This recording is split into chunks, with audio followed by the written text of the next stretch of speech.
Hi hello नमस्ते. मी उज्ज्वला पवार या YouTube चॅनलवर तुमचं अगदी मनापासून स्वागत आहे. तर आज मी तुम्हाला गव्हाच्या पिठाचा पौष्टिक असा पदार्थ बनवून दाखवणार आहे.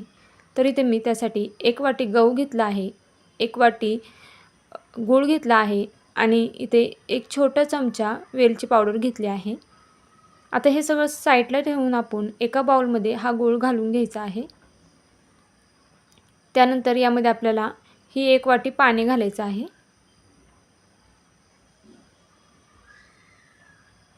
आणि आता आपल्याला हा गूळ विरघळून घ्यायचा आहे. तर 5 मिनिटं आपल्याला हे असं साईडला ठेवून द्यायचं आहे, म्हणजे हा गूळ विरघळून जाणार. तोपर्यंत चॅनलवर नवीन असाल तर प्लीज एक लाईक, एक सबस्क्राईब नक्कीच करा. नवीन यूट्यूबरसाठी तुमचं एक लाईक, एक सबस्क्राईब खरंच खूप लाख मोलाचं असतं.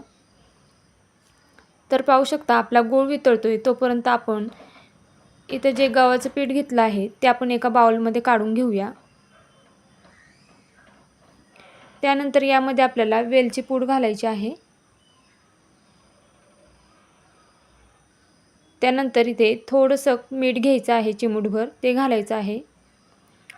गोड पदार्थ आहे त्यामुळे मिठाचा वापर कमी करायचा आहे. आता हे सर्व आपल्याला मिक्स करून घ्यायचं आहे.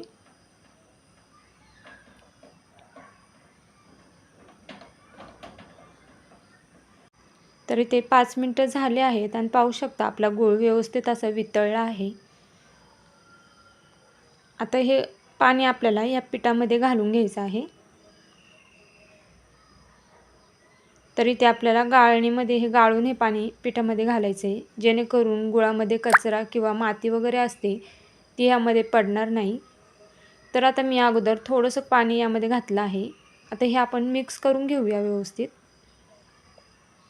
जसं जसं पाणी लागणार तसं तसं आपण यामध्ये पाणी घालायचं आहे. आता हे सर्व पाणी आपल्याला लागणारच आहे,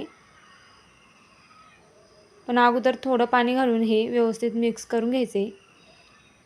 आता हे सर्व पाणी मी यामध्ये घालून घेते.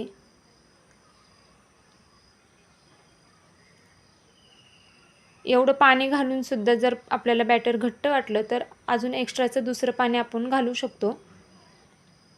आता हे व्यवस्थित मिक्स करून घेऊया. तरी ते चमच्याने व्यवस्थित मिक्स करता येत नाही, त्यामुळे आपण हे हाताने व्यवस्थित असं मिक्स करून घेऊया, जेणेकरून ह्याच्या ज्या गाठी वगैरे असतात त्या हाताने व्यवस्थित फोडल्या जातात.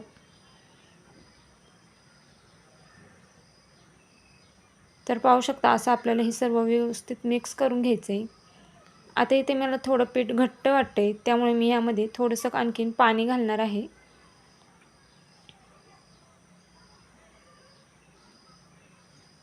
तर इथे मी 1 छोटा चमचा पाणी आणखीन यामध्ये घातलं आहे आणि पुन्हा व्यवस्थित असं हाताने मिक्स करून घेते.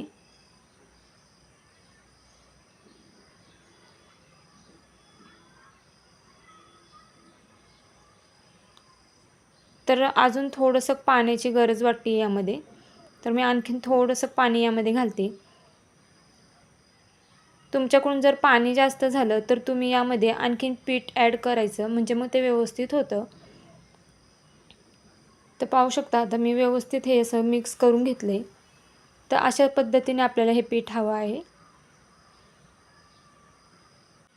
आता इथे गॅसवरती मी कढईमध्ये तेल गरम करायला साईडला ठेवलं होतं. तर आपण पाहूया तेल गरम झालं आहे का. तर आता इथे तेलसुद्धा गरम झालं आहे. आता हे पीठ आपल्या हाताला चिटकू शकतं, त्यामुळे थोडंसं पाण्याचा हात घ्यायचा आणि मग नंतर यामध्ये हे गुलगुले सोडून घ्यायचे आहेत.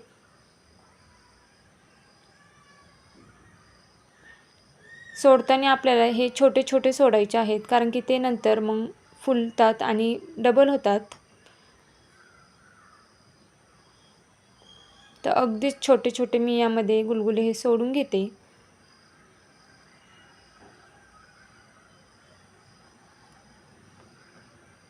आणि कुठलाही तेलाचा पदार्थ जर आपण तळण्याचा करत असेल तर हातावरती तेल उडणार नाही ह्याची काळजी घ्यायची.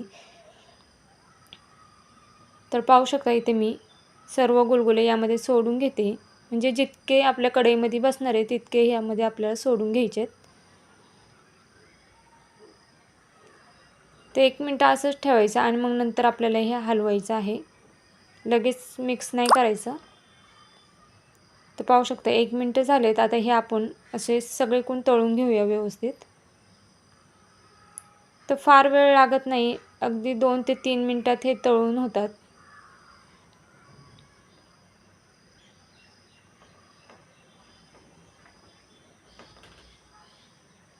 तर नक्की तुम्ही सुद्धा बनवून पहा, मुलांना सुद्धा खूप आवडतात आणि पौष्टिकसुद्धा आहे. तर इथे पाहू शकता 3 मिनिटं झाले आहेत आणि ह्याला कलरसुद्धा असा छान आला आहे. आता ह्याला आपण एका प्लेटमध्ये काढून घेऊया.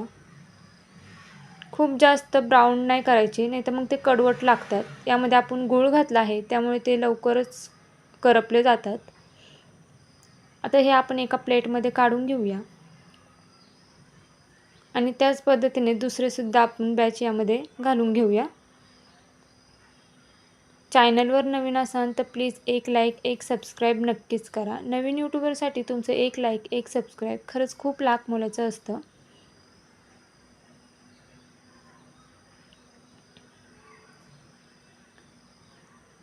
तर इथे मी बाकीचे सर्व गुलगुले यामध्ये सोडून घेते.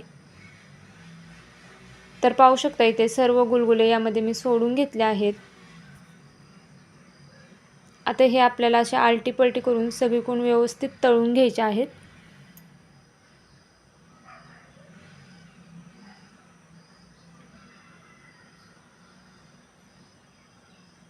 तर इथे 3 मिनिटं झाले आहेत आणि पाहू शकता छान असा कलर आला आहे. तर असा ब्राऊन कलर झाला की मग आपल्याला हे काढून घ्यायचे आहेत. गॅसची फ्लेम मीडियम ठेवायची तळताना, खूप जास्त फास्ट ठेवायचं नाही आहे.